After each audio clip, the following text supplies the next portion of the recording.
Hello बच्चों, जय हिंद। तो आज का टॉपिक है क्वांटम संख्या, जिसको क्वांटम नंबर भी बोल सकते हैं आप। तो क्वांटम संख्या क्या है और कितने प्रकार का होता है, आज इसी को डिटेल में समझने का प्रयास करेंगे। तो चलिए स्टार्ट करते हैं। क्वांटम नंबर से क्या है और कितने प्रकार का है, उसको कैसे अनुभव कर सकते हैं। चलिए, तो क्वांटम नंबर को हम यदि परिभाषित करना चाहें एक वाक्य में, तो आप कुछ इस तरह से लिख सकते हैं। जिन संख्याओं से किसी इलेक्ट्रॉन की स्थिति और ऊर्जा का ज्ञान होता है उसे क्वांटम संख्या कहते हैं। लिख देता हूँ। जिन संख्या से या संख्याओं से बहुवचन करना चाहेंगे तो जिन संख्याओं से किसी इलेक्ट्रॉन की क्या पोजीशन यानी स्थिति एवं ऊर्जा एवं उसके ऊर्जा का क्या होता है, ज्ञान होता है, अनुभव होता है उसे क्या नाम कहेंगे, क्वांटम संख्या कहते हैं। ठीक है, क्लियर है। जिन संख्याओं से किसी इलेक्ट्रॉन की स्थिति और ऊर्जा का बोध या ज्ञान होता है उसे क्या कहते हैं, क्वांटम संख्या कहते हैं। क्लियर। अब परिभाषा तो हो गया, लेकिन इसकी समझ के लिए हमें इसके प्रकार और इसके और डेप्थ में जाएंगे तो क्लियर कुछ हो पाएगा कि क्या है वाकई में क्वांटम संख्या। ठीक है, तो समझेंगे, कोरिलेशन के साथ समझेंगे। एक स्टूडेंट का एग्जाम्पल लेके हम समझेंगे। कोरिलेट किससे करेंगे, हम स्टूडेंट से करेंगे। कहाँ से करेंगे, उसके स्कूल के पढ़ाई से करेंगे। तो चलिए देखते हैं उसके प्रकार और उसको समझने का प्रयास करते हैं। इसके प्रकार की बात कर लें तो इसके 4 मुख्य प्रकार हैं। पहला, मुख्य क्वांटम संख्या। मुख्य क्वांटम संख्या, जिसको आप केमिस्ट्री की भाषा बोलें प्रिंसिपल। स्पेलिंग देख लीजिए, प्रिंसिपल ए होता है एक। ठीक है, ये है सिद्धांत के लिए, ये है मुखिया के लिए, मुख्य के लिए जैसे स्कूल का मुखिया कौन होता है, प्रिंसिपल। तो ये PAL, और सिद्धांत के लिए PLE।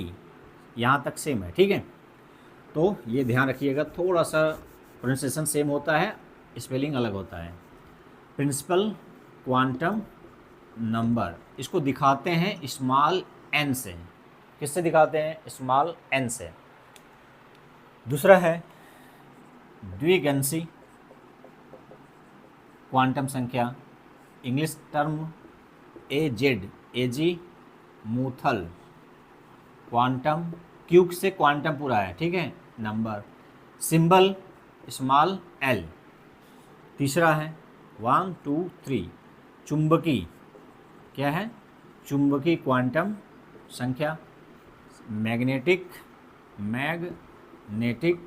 Quantum number small m। चौथा है स्पिन या चक्रण, सीधे स्पिन भी लिख सकते हैं या हिंदी लिख रहे हैं तो क्या लिखेंगे, चक्रण क्वांटम संख्या, spin quantum number small s। ये तो हो गया उसके प्रकार के नाम। अब एक एक करके उसके डिटेल, उसके फार्मूला, उसके संभावित मान, उसको कैसे दिखाएंगे, क्या बताएगा, क्या समझाता है वो, क्या किस लिए यूज किया जाएगा, अब उसको समझ लेते हैं। तो पहले समझते हैं मुख्य क्वांटम संख्या, प्रिंसिपल क्वांटम नंबर। ठीक है, आते हैं समझते हैं। ठीक है, तो थोड़ा सा मैं इसको कोरिलेट कर लूँ किसी स्टूडेंट से तो आपको बात समझ में आएगी। ठीक है ना। चलिए पहले इसको बात कर लेते हैं।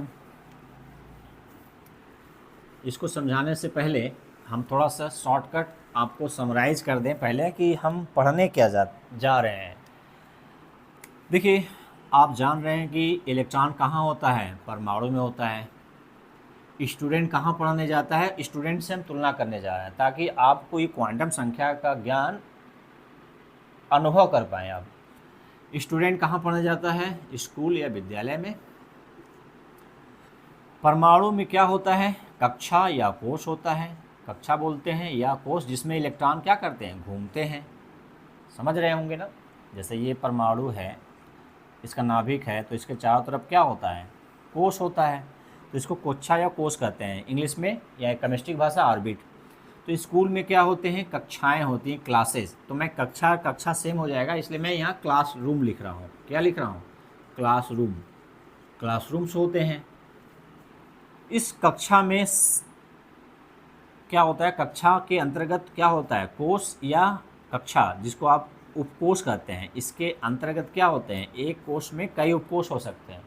तो एक क्लासरूम, जैसे मान लीजिए 10th का है, तो 10th A, 10th B, 10th C, तो सेक्शंस। तो क्लासरूम जो है उनमें भी क्या होता है? सेक्शंस होते हैं। एक ही क्लास के मैं क्लासरूम न लिख कर यहाँ क्लास लिख रहा हूँ, केवल क्लास स्टैंडर्ड। उसके अंतर्गत क्या होता है? सेक्शन। एक क्लास में कई सेक्शन हो सकते हैं, जैसा जितना बड़ा उसकी स्कूल की कैपेसिटी हो। ठीक है। अब उपकोष के अंतर्गत क्या आता है? कक्षक या ऑर्बिटल। क्या बोलते हैं? कक्षक या ऑर्बिटल। इंग्लिश में भी ऑर्बिटल बोलते हैं और लिखते भी हैं ऑर्बिटल। ठीक है। ऑर्बिटल में होते क्या हैं? ऑर्बिटल या कक्षक में होते क्या हैं? इलेक्ट्रॉन होते हैं। एक्चुअली इलेक्ट्रॉन कहाँ होते हैं? ऑर्बिटल में। ऑर्बिटल कहाँ होते हैं? उपकोष में। उपकोष कहाँ होता है? कोश में। कोश कहाँ होता है? परमाणु में। उसी तरह से स्टूडेंट जो सेक्शन में है, तो टेबल होता होगा ना, कुछ टेबल या चेयर जिस पर बैठते होंगे। वो टेबल पर कौन बैठता है? विद्यार्थी। तो विद्यार्थी होता पढ़ने कहाँ जाता है? स्कूल में। स्कूल में कहाँ बैठता है? क्लास में। क्लास में कहाँ बैठता है? किसी सेक्शन में बैठता हो। किसी सेक्शन में कहाँ बैठता हो? किसी टेबल पर बैठता होगा। तो डायरेक्टली हम कह सकते हैं कि विद्यार्थी टेबल पर है। और टेबल कहाँ है? किसी सेक्शन में होगा। सेक्शन कहाँ है? किसी क्लास का होगा। क्लास कहाँ है? किसी स्कूल का होगा। इस तरह से इलेक्ट्रॉन कहाँ पाया जाता है? कक्षक में। कक्षक कहाँ है? उपकोष में। उपकोष कहाँ है? कोश में। कोश कहाँ है? परमाणु में। तो एक्चुअली इलेक्ट्रॉन परमाणु में पाया जाता है। तो कोरिलेशन के लिए बात बता रहा हूँ मैं, कि आप समझ सकते हैं कि एक्चुअली में इलेक्ट्रॉन कहाँ होता है, कैसे होता है। वैसे ही यहाँ पर हम स्टूडेंट का एग्जाम्पल लेके समझाए हैं आपको। ठीक है। तो किस कक्षा में या किस कोश में इलेक्ट्रॉन है, किस उपकोष में इलेक्ट्रॉन है, किस ऑर्बिटल में इलेक्ट्रॉन है, इन्हीं को बताने के लिए क्वांटम नंबर का प्रयोग किया जाएगा। किसको बताने के लिए? उसका पोजीशन बताने के लिए, कि किस कक्षा में है, किस उपकोष में है, किस ऑर्बिटल में है, और उसकी ऊर्जा क्या है। इसको बताने के लिए किस नंबर की जरूरत पड़ी? क्वांटम नंबर की जरूरत पड़ी। किस लिए पड़ी? ताकि उसकी हम स्थिति और एनर्जी जान पाएँ, उसका इस्तेमाल कर पाएँ, या नहीं इस्तेमाल कर पाएँ तो इसका अनुभव तो कर पाएँ कि ये इलेक्ट्रॉन, इस एटम का इलेक्ट्रॉन यहाँ है। ठीक है। ठीक है। तो अब इसको आप समझ रहे होंगे कि मैंने केवल समझाने के लिए कोरिलेशन किया है, कि जैसे विद्यार्थी स्कूल जाता है, स्कूल में उसके क्लासेज होती हैं, क्लासेज में कुछ सेक्शंस होते हैं, सेक्शन में टेबल लगे होते हैं, और टेबल पर इलेक्ट्रॉन विद्यार्थी बैठते हैं। और मान लीजिए कि आपका जो टेबल है वो ऐसा है कि एक टेबल पर 2 ही इलेक्ट्रॉन, यानी 2 ही विद्यार्थी बैठ सकते हैं। ऐसा टेबल का बनावट है कि एक टेबल पर कितने बैठ सकते हैं? केवल 2। तो इस तरह से ऑर्बिटल जो होता है, एक ऑर्बिटल में 2 अधिकतम इलेक्ट्रॉन हो सकते हैं, वो भी विपरीत स्पिन के होते हैं। किस तरह के? विपरीत स्पिन के। एक होगा क्लॉकवाइज, तो दूसरा होगा एंटी क्लॉकवाइज, यानी एक दक्षिणावर्त होगा, ऐसे घूमेगा, दूसरा इसके उल्टा घूमेगा। उसी तरह से हम अब आगे समझेंगे। ठीक है ना। तो जो कोश रहेगा, कोश की जो साइज, कोश की साइज और इसमें जो इलेक्ट्रॉन होगा उसका मुख्य ऊर्जा को निर्धारित करने वाला जो नंबर होगा उसी को कहते हैं मुख्य क्वांटम संख्या। मुख्य क्वांटम संख्या क्या है बताएगा? मुख्य क्वांटम संख्या जो होगा वो क्या बताएगा? किसका बताएगा? वो इलेक्ट्रॉन का या कोश के साइज को बताएगा। कोश के क्या? आकार को बताएगा। साइज को हिंदी में क्या बोलते हैं भाई? आकार। आकार को निर्धारित करता है और उसके मुख्य ऊर्जा स्तर को निर्धारित करता है। 2 बातों को याद रखिएगा, मुख्य क्वांटम संख्या बताएगा। क्या क्या? आकार, कोश का आकार और उसकी मुख्य ऊर्जा स्तर। तो क्वांटम मुख्य क्वांटम संख्या क्या है? जिस संख्या से किसी कोष की, किसी परमाणु के कोष का आकार एवं कहिए या तथा कहिए मुख्य ऊर्जा स्तर को निर्धारित करता है, उसे मुख्य क्वांटम संख्या कहते हैं। फिर से सुन लीजिए, मैं लिख दे रहा हूँ। जिस संख्या से कोष को ऑर्बिट बोलते हैं, ऑर्बिटल नहीं, ऑर्बिट, ठीक है, ऑर्बिट एवं मुख्य ऊर्जा स्तर का ज्ञान होता है। क्या होता है? ज्ञान होता है, उसे मुख्य क्वांटम संख्या कहते हैं। इसको किससे दिखाते हैं? यन से। इसका मान क्या हो सकता है? यदि परमाणु को आप गोलाकार मानते हैं, तो पहला कोष के लिए सिंबल क्या देते हैं? के, नंबर 1। सिंबल क्या देते हैं दूसरे के लिए? यल, नंबर 2। तीसरे के लिए यम। तो यन का मान क्या हो सकता है? 1, 2, 3, 4 डॉट डॉट इनफाइनाइट, अनंत हो सकता है। और सिंबल देंगे तो क्या? के, एल, एम, एन, इस तरह से देते जाएंगे। स्टार्टिंग ए से नहीं करना है, के से करना है। नंबर कहाँ से करना है? 1 से। 0 हो नहीं सकता, क्योंकि कोष तो होगा तो एक नंबर होगा, ठीक है। तो हम यन को कैसे, किस तरह डिनोट करेंगे? 1 2 3 4 5 6 7, ठीक। बात समझ में आ गया होगा। मुख्य ऊर्जा स्तर निर्धारित करता है और कोष का आकार, ठीक है, निर्धारित करता है। जितना दूर होते जाएंगे उसका कोष का आकार बढ़ता जाएगा। 1 का कोष छोटा, 2 बड़ा, 3 और बड़ा, 4 और बड़ा। आकार निर्धारित करेगा। कौन करेगा? यन करेगा। कैसे करेगा? उसके साइज पर करेगा। समझदार? इशारा काफी। चलिए अब यल की बात करते हैं। द्विगंशी क्वांटम संख्या, या इसको क्या बोलते हैं? Azimuthal quantum number. ये क्या है? और यल यन पर डिपेंड करेगा, तो यल को बहुत ध्यान से पढ़िए। बहुत ज़्यादा क्वेश्चन यल से और यम से आता है। क्या आता है सर? क्वेश्चन आता है, किससे आता है? यम और यल से आता है। यम क्या है? चुंबकी। यल क्या है? द्विगंशी, ठीक है।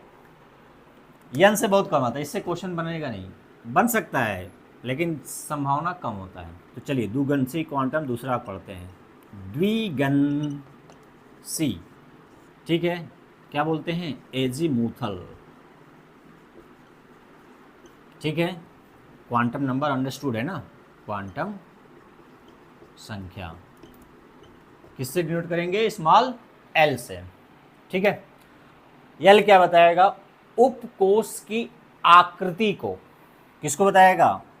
उपकोष के आकृति को। ध्यान दीजिएगा, आकृति और आकार अलग अलग चीज है। हम सभी इंसान हैं, सबका आकार अलग अलग है, आकृति इंसान जैसी है। चाहे वो छोटा है, बड़ा है, सब इंसान है। आकार अलग है, वजन अलग है, लेकिन आकृति सबकी एक जैसी नहीं। सभी ह्यूमन बीइंग यानी मानव है। 2 आँख, 2 कान, 2 हाथ, ठीक है। आकृति तो एक हुई, आकार अलग अलग हुई, ठीक। तो उपकोष के आकृति को क्या करता है? निर्धारित। क्या करता है? निर्धारित करता है। इसके साथ साथ और क्या निर्धारित करता है? उप ऊर्जा स्तर। अभी वो एन क्या कर रहा था? मुख्य ऊर्जा स्तर। ये क्या करेगा? उप ऊर्जा स्तर को निर्धारित करता है या को बताता है। निर्धारित करने का मतलब बताता है, ठीक है। तो 2 बातें यन में था, 2 बातें यल में है। वहां पर आकार और मुख्य ऊर्जा स्तर, यहाँ आकृति। ध्यान रखिएगा, उपकोष की आकृति को निर्धारित करता है, कोष के नहीं। उपकोष कितने प्रकार के होते हैं? एस, पी, डी, एफ, जी भी हो सकते हैं। अभी यूज कितना करते हैं आप लोग? एस, पी, डी, एफ तक काम चल जाता है, जी की जरूरत नहीं पड़ती, एच की जरूरत नहीं पड़ती, तो अभी नहीं लिखते हैं। आकृति अलग अलग। एस का कैसा होता है? गोलाकार। पी का डंबल, डी का डबल डंबल, पढ़े हैं ना। और एफ का इतना कॉम्प्लेक्स होता है कि आप कहते हैं कि इसको बताया नहीं जा सकता। ये एस है, ये पी है, एस, पी, डी, एफ, तो जी कैसा होता होगा बताइए, जब यफ का कॉम्प्लेक्स है तो जी कैसा होता होगा, आप कमेंट करके बताएंगे कैसा होता है।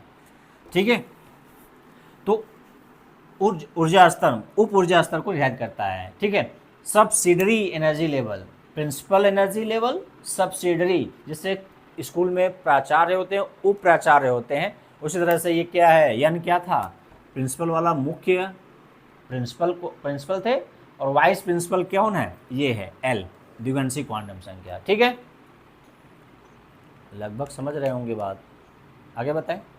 चलिए, अब किसी यल के लिए, किसी यन के लिए यल के कैसे मान निकालेंगे। देखिए, मान दो प्रकार से होते हैं, ये संभावित मान और कुल मान। क्या बोला मैं, कुल मान और संभावित मान, तो दोनों कैसे निकालते हैं, ये दो बातें नोट कर लीजिए कि क्या निर्धारित करता है, आकृति को और उप ऊर्जा स्तर को निर्धारित करता है। अब क्वेश्चन नहीं है, समझाने के लिए डिटेल और जा रहा हूँ। किसी यन के लिए, मान लीजिए कोई यन दिया है, के लिए यल के दो मान निकालना है ना, यल के कितने मान निकालना है, दो। पहला के लिए, पहला चीज संभावित मान, कैसा मान, संभावित मान कैसे निकालेंगे, और दूसरा क्या निकालते हैं, कुल मान कैसे निकालते हैं। तो संभावित मान निकालने के लिए क्या होगा, एल के मान निकाल रहे हो ना, एल बराबर एन जीरो सहित, जीरो से लेकर कहाँ तक, n-1 तक। कहाँ से स्टार्ट करेंगे, जीरो से स्टार्ट करेंगे, कहाँ तक जाएंगे, n-1 तक जाएंगे। ठीक है, एग्जाम्पल देंगे, अभी आपको बताएंगे। कुल मान के लिए क्या होगा, यल के कुल मान क्या होगा, यन के ठीक बराबर, यन के बराबर, ऐसे नहीं लिखेंगे, बस लिख देंगे यल कुल मान, या ऐसे लिख दीजिए, या लिख दीजिए यन के बराबर, यन के बराबर होता है, बराबर होता है। ठीक है, दो मान बताया मैं। संभावित के लिए फार्मूला लगाइए, कहाँ से कहाँ तक, जीरो से स्टार्ट करिए, n-1 तक जाइए, और कुल मान के लिए क्या कर दीजिए, यन का जितना मान आएगा उतना ही यल का मान आएगा। अभी एग्जाम्पल लेके बता दूँ ना, चलो देखिए, मान लीजिए कि यन बराबर क्या दिया है, 3 दिया है, क्या दिया है, 3 दिया है। तो यल के दो मान कैसे पूछेगा, या कैसे आपको निकालना आना चाहिए वो देखिए। तो पहले मान संभावित मान, संभावित मान 0 से लेकर n-1 तक, कहाँ तक चलना है, n-1 तक चलना है। तो 0 तो हो गया, अब यहाँ पर n बराबर क्या रख दीजिए फार्मूले में, 3 घटाइए 1, कितना आया, 2, कितना आया, 2। तो कहाँ कौन कौन हुआ, लाइन खींचिए, यहाँ पर 0 लिखिए, इधर क्या लिखते हैं 1, इधर क्या लिखते हैं 2, 3, 4, इधर -1, ऐसा होता है ना लाइन, बोलिए महाराज। तो 0 हो गया, और कहाँ तक जाना है, n3 में से घटाने के बाद 2 तक, यानी 0, 1, 2। तो क्या क्या मान हो गया, 0 हो गया, 1 हो गया और 2 हो गया, टोटल कितने मान हो गए, 3। तो कुल मान n के बराबर, यन का मान कितना था, 3। तो यन के मान, कुल मान n के बराबर, और संभावित मान 0 से n-1 तक। तो संभावित मान क्या क्या है, 0 है, 1 है, 2 है, और यदि संख्या गिने जाएगा तो कुल कितने हैं, 1, 2, 3। n बराबर कितना है, 3। संभावित मान वो कौन कौन, क्या 1, 2, 3 है क्या, नहीं, वो क्या है, वो 0 है, 1 है और 2 है। संभावना किसकी है, मैंने कहा समझने के लिए कि 2 स्टूडेंट जाओ, 10 स्टूडेंट बैठे थे क्लास में, मैंने कहा 2 स्टूडेंट जाओ, किसी का नाम लिया मैं, नहीं, कौन वो 2 जाएंगे, 2 तो जाएंगे, लेकिन वो कौन 2 जाएंगे, किसी का नाम लिया मैं, तो बताओ। इसीलिए बोलते संभावना सबकी हो सकती है, कोई भी 2 जा सकता है ना, जब नाम ले लूँगा तो पर्टिकुलर फिक्स हो जाएगा, लेकिन मैं संख्या बता रहा हूँ 2, लेकिन नाम नहीं ले रहा हूँ, तो सबकी संभावना है 10 में से कोई 2 जा सकता है। इसी तरह से बता रहा हूँ ना, संभावना किसकी है, 0 है, 1 है, 2 है, और टोटल कितने मान हैं, 3 है। बात समझ में आया ना, समझ में आया? फार्मूला लगाकर 0 से लेकर n-1 तक कर दीजिए, संभावित मान आ जाएगा, उसी को गिन लीजिए, n के बराबर आ जाएगा। 1 2 3, ठीक है। ये क्या है? संभावित। ये क्या है? टोटल। टोटल मान n के बराबर। ठीक, आ गया? नहीं आया? प्रैक्टिस करेंगे तो आएगा। ठीक है। अब चुंबकीय क्वांटम संख्या, मैंने कहा कि अच्छा एक चीज़ और जानिए, एक चीज़ और बहुत ज़रूरी चीज़ होता है। क्या ज़रूरी होता है? इसके बिना आप आगे का जो क्वेश्चन है फंस जाएंगे। किसके बिना? इसके बिना। तो क्या है? उपकोष। ये क्या है? उपकोष लिखिए इधर, इधर यल के मान लिखिए, यल के मान। यदि उपकोष यस रहेगा तो यल के मान क्या होगा? 0। ये सदैव हमेशा रहेगा। यदि उपकोष पी रहेगा तो इसका मान, यल का मान क्या होगा? 1 रहेगा। यदि उपकोष डी रहेगा तो यल का मान क्या होगा? 2 रहेगा। यदि एफ है तो 3, जी है 4, एच है तो 5।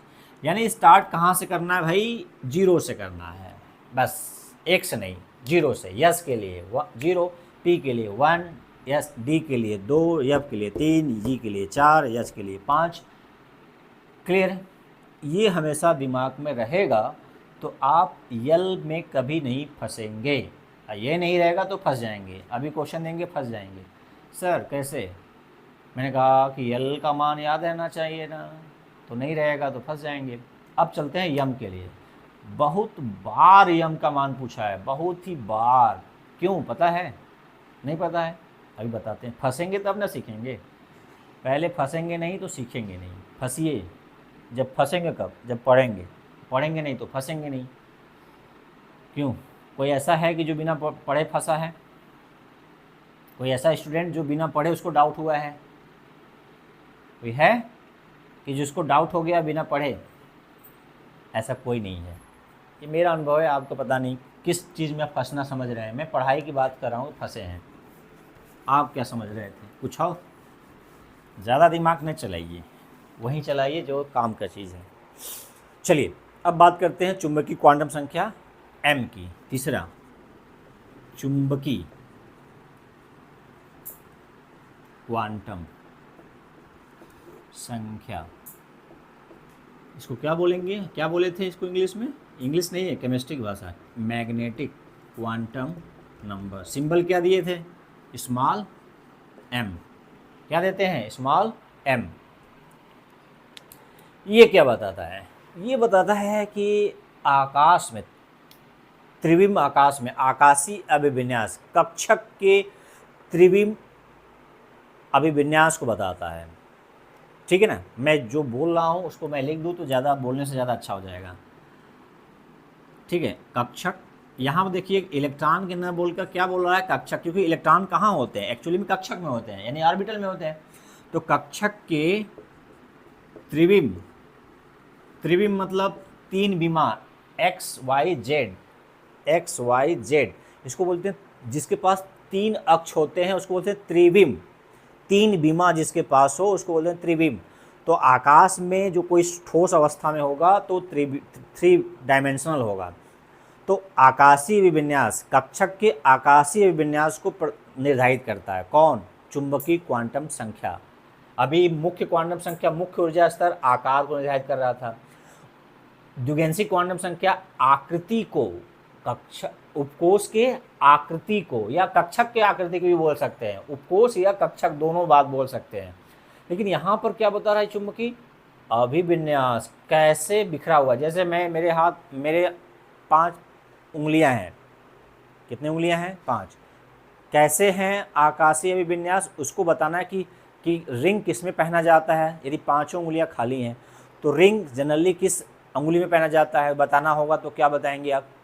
बताओ, किस अंगुली में रिंग यानी अंगूठी पहना जाता है सामान्यतः? कमेंट सेक्शन में लिखिए, कमेंट बॉक्स में लिखिए किस में पहनते हैं। तो बताने के लिए नाम रखेंगे ना कि इस उंगली में, तो वो क्या बता रहा है? अभिविन्यास को बता रहा है। क्या बता रहा है? हाँ जी, अभिविन्यास को बता रहा है। ठीक है? कक्षक के त्रिविम अभिविन्यास को निर्धारित करता, अभिविन्यास को निर्धारित करता है, ठीक है। Orientation of three dimensional orientation of orbitals, ठीक है, उसको रिलेट करता है। अब किसी n के लिए या l के लिए m के मान m के मान कौन कौन से मान? पहला संभावित मान,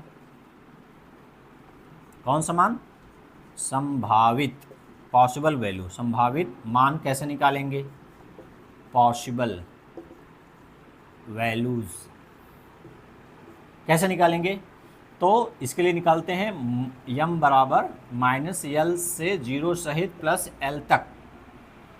फिर से सुन लीजिए, देखिए मैं बोल क्या रहा हूँ उसको आप थोड़ा सा ध्यान से थोड़ा सुन लेंगे तो समझ जाएंगे। किसी n के लिए, अभी n से भी हम m निकाल सकते हैं, लेकिन अभी हम किससे निकालने जा रहे हैं? l से। अभी हम n से क्या निकाल लिए हैं? l निकाल लिए हैं। अब l से हम क्या निकालने जा रहे हैं? m निकालने जा रहे हैं। तो हमने यहाँ लिखा है किसी l के लिए m के मान, उसमें पहला निकालने जा रहे हैं संभावित मान, जिसको पॉसिबल वैल्यू बोलते हैं। कैसे निकालते हैं? -l से लेकर 0 सहित प्लस l तक, यहाँ तक चलना है भाई। कहाँ तक चलना है? जो नंबर रहेगा उसके माइनस से लेकर उसके प्लस तक चलना है, और उसमें बीच में 0 इंक्लूड रहेगा, ठीक है ना। मतलब ये लाइन है 0। मान लीजिए l बराबर क्या है? 2 है। क्या है? 2 है। तो m के संभावित मान कितने होंगे? तो रखिए फार्मूले पर। तो -2 -1 0 +1 +2, मतलब क्या है? ये जो 2 है ये माइनस भी है प्लस भी है, तो इसके संख्या को गिन लेना है। तो क्या हो गया? इधर माइनस, इधर 2, इधर 3, इधर 4, इधर 5, इधर जाएगा 0 से इधर जाएगा माइनस जाएगा, इधर जाएंगे तो प्लस होगा ना, इधर सब प्लस वाला है। तो ये क्या बोल रहा है? l बराबर कितना है? 2। तो मतलब क्या है? कहाँ से कहाँ तक चलना है? -2 -1 0 1 2। तो टोटल कितने मान आ गए? कितने मान आ गए? 5। कितने आ गए? ये कितने हो गए टोटल? 5। तो कैसे कुल मान निकालेंगे? एक संभावित मान निकालना सीख गए, तो कुल मान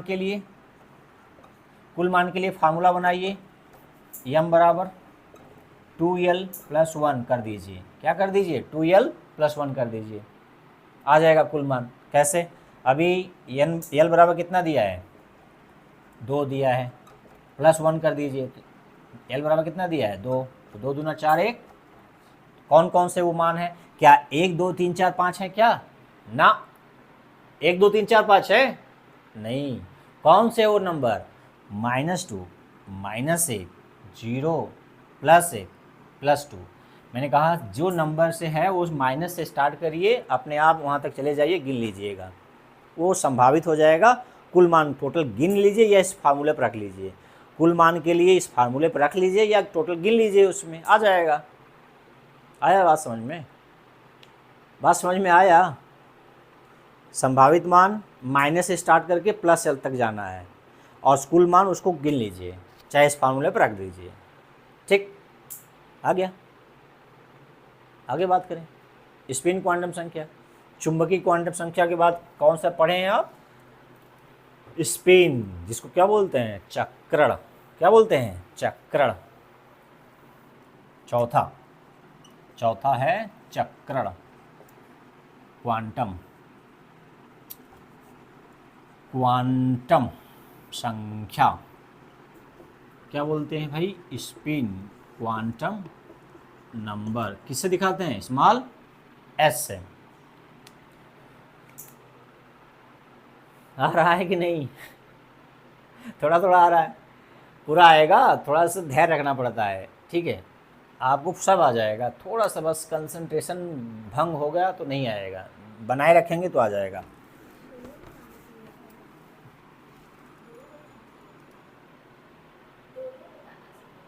एग्जाम। चलिए देखिए, चक्र क्वांटम संख्या क्या होता है।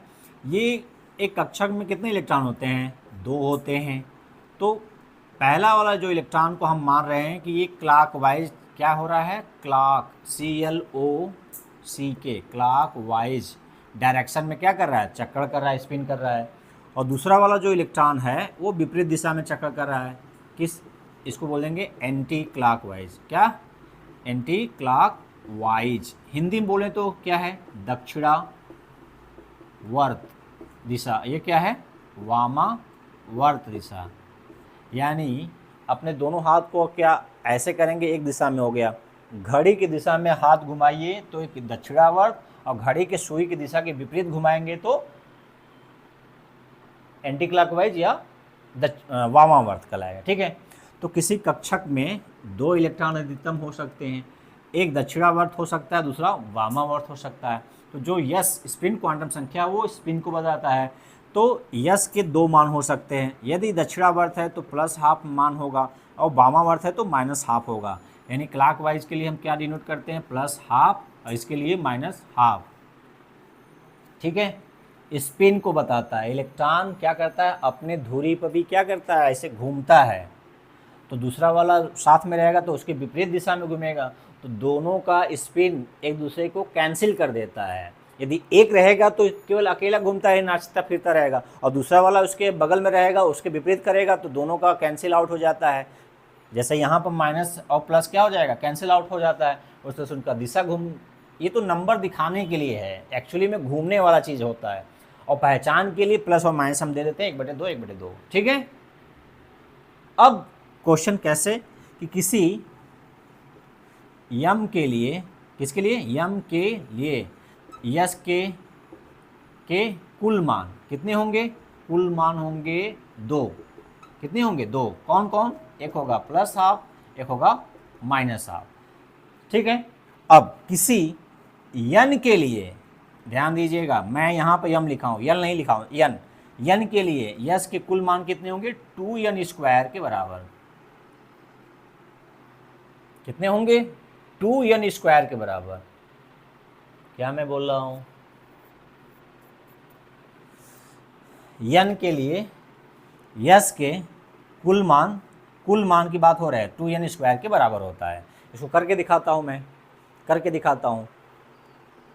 LPG गैस इसमें ला रहा है। यस के कुल मान कितने हो जाएंगे, 2n² के बराबर। ठीक है। चलो एग्जाम्पल लेके चलते हैं।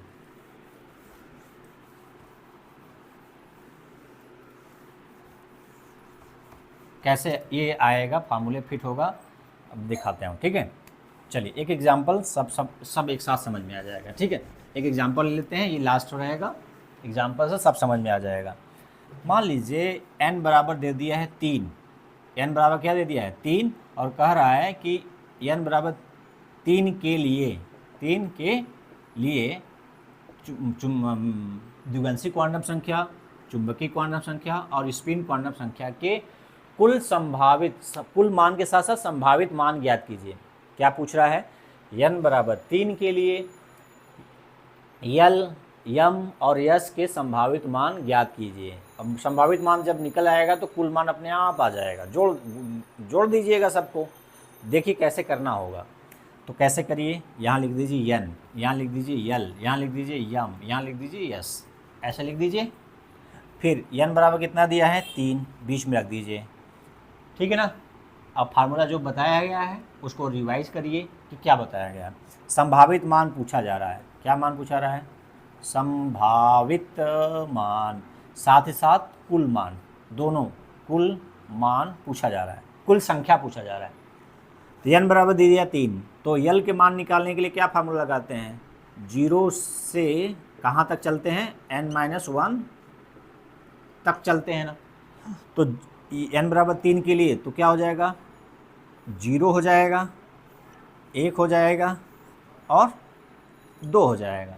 क्यों, क्योंकि n का मान यहाँ 3 रखेंगे तो घटाएंगे तो क्या आएगा, 2 आएगा ना। तो कहाँ से चलेंगे, स्टार्ट करके 0 से चलेंगे, कहाँ तक जाएंगे, तक लिखा है ना, तक, 2 तक जाएंगे तो 2 तक चले गए, हो गया। कुल मान कितना हो गया, 1 2 3, और कौन कौन से वो मान है, 0 है, 1 है, 2 है। ठीक है ना। तो थोड़ा उसका दूरी बना दीजिए ताकि लिखने में आसान हो। ये 0 यहाँ कर लिए, एक यहाँ कर लीजिए, 2 यहाँ कर लीजिए, थोड़ा दूरी बना के, ताकि यम भी निकालना आसान दिखे। अब किसी यम के लिए, किसी यल के लिए यम का मान कितना होता है? -l, 0 + l, ये फार्मूला होता है संभावित मान के लिए। तो l बराबर कितना है? 0, तो इसके लिए यम का मान कितना आएगा? 0 आ गया। फिर l बराबर कितना है? 1, इस यल के लिए 1 आया, लेकिन फिर दूसरा यल के लिए 1 के लिए कितना आएगा? 3 आएगा। कौन कौन आएगा बताओ? -1 आएगा, 0 आएगा, +1 आएगा। हर एक यल के लिए, प्रत्येक यल के लिए यम के मान निकालना है ना। तो इसके लिए 0 रखेंगे, 0 रखेंगे, 0 रखेंगे, तो -0 + 0 कोई मतलब होता है? कोई मतलब नहीं। तो सीधे सीधे क्या आ गया? 0 आ गया। फिर यल बराबर कितना है? 1 है, तो यहाँ पर रखेंगे -1, 0 + 1, 3 आ गया ना। फिर यल बराबर कितना है? 2, तो यहाँ रखेंगे -2, -1, 0 + 1 + 2, तो टोटल कितना आ गया? इसके कितना आ गया? 5, -2, -1, 0 + 1 + 2। यहाँ दिख रहा है कि नहीं? दिख रहा है, 5 आ गया। अब प्रत्येक यम के लिए कितने मान होते हैं? 2 + ½ और -½ हर एक यम के लिए। अभी ये पढ़े ना, हर एक यम के लिए कितने मान? 2 मान, +½ और -½ तो इसके लिए 2 हो गया, फिर इसके लिए 2 हो जाएगा। समझ रहे हो कि नहीं भाई? +½ -½ फिर इसके लिए 2 हो जाएगा। तो मैं मैथमेटिक्स वाले क्या करते हैं? चालाक होते हैं थोड़ा सा। क्या करते हैं? ये 2 बार न लिख कर ऐसे लिख देते हैं, +-½ इन दोनों के बजाय ऐसे लिख देते हैं, यानी 1/2 कॉमन ले लिए और प्लस माइनस का चिन्ह लगा दिए। तो इसके लिए क्या हो जाएगा? +-½ +-½ इसके लिए +-½ इसके लिए +-½ इसके लिए +-½ इसके लिए +-½ इसके लिए +-½ तो कुल टोटल कितना आ गया भाई? गिन के बताओ।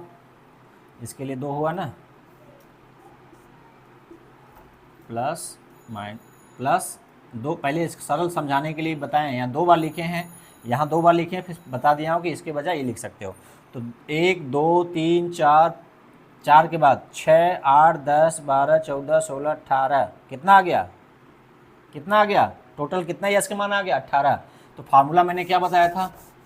फार्मूला n बराबर दिया है 3, यस के मान निकालना है तो क्या करना है? 2n² करना है। तो 2 गुणे n कितना है? 3, 3 का स्क्वायर कर दीजिए, कितना हो गया? 3 3 का 9 दूना 18 आया कि नहीं? 18 ये यस की कुल मान निकालना है तो 2n² करना है। यहाँ n का मान दिया रहेगा, और चाहे निकाल के गिन लीजिए, निकालने में निकाल गिन लीजिए। तो आ गया समझ में? नहीं आया तो फिर वीडियो दोबारा देखिए, आ जाएगा समझ में। नहीं आएगा तो फिर कमेंट करिए, नहीं आएगा तो फिर मुझसे बात करिए, नहीं आएगा तो फिर अपने से पढ़ लीजिए। आज के लिए इतना ही, स्क्रीनशॉट ले लीजिए।